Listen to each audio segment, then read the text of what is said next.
આઈસ્ક્રીમના 2 packet પડ્યા હતા, કેમ તું એક વધારાને લાયો? આ તાર બાપને ઝાડુ પર પૈસા ઉઘે છે? નુકસાન કરો છો, ઘરના બાપ બોલતો નથી એટલે આખો દાડો ટીવીની વાહે રહેવાનું છે, ભણવા કરવાનું છે નહીં? હે, તારો બાપો આખો દાડો અહીંયા રોટલા રળવા જાય છે, કોઈ કિંમત છે કે નહીં બાપની? હું આમાં કશું કહેવાનું નથી, તાર પપ્પા કે ને એમ તાર કરવાનું. શું કહે છે? હું શું કામ એમને ના પાડું? તાર પપ્પા હા પાડે ને તો જ તાર જવાનું, બાકી નહીં. પિકનિકમાં એવા 2000 રૂપિયા ના નાખવાના. તાર બાપો મહેનત કરે છે ને ત્યારે પૈસા ઘરમાં આવે છે. શું કહે છે? પિક્ચર જોવાના 2000 રૂપિયા એમ? આ બાપ કમાય છે ને એટલા બધી રાજાશાહીઓ ઉઠે છે. હમણાં પોતે કમાવા જશો ને માર્કેટમાં ખબર પડશે કે 100 રૂપિયા કમાતા કેવા લીંબા આવે છે. સિમ્પલ બેટા, પપ્પાએ ના પાડી એટલે નહીં કરવાનું.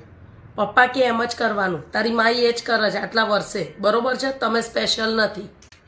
4000 રૂપિયાના જૂતા લવાય?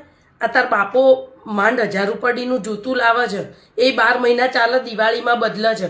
4-4000 રૂપિયાના જૂતા હોય, પછી એ જ જૂતાથી તમે ટીચાશો. પપ્પાએ જ્યાં આગળ કીધું ને ત્યાં આગળ જ સંબંધ નક્કી કરવાનો છે. પપ્પા કે ને એટલે ફાઇનલ, બરોબર છે? તમારા બાપે તમારા કરતાં બહુ દિવાળી વધારે જોઈ છે, બરોબર છે? એટલે બાપને ચેલેન્જ ના કરવાનો હોય. બાપ કે ને વસ્તુ સાચી, સર્વોપરી જ માની લેવાનું એને, બરોબર છે? આ ફ્રીજ ખુલ્લું રહી જાય છે, ભાન નથી પડતી. બિલ કોણ હમણાં કહું તાર દાદો ભરશે? આખો દાડો તારો બાપ જાય છે નોકરો ટીચવા.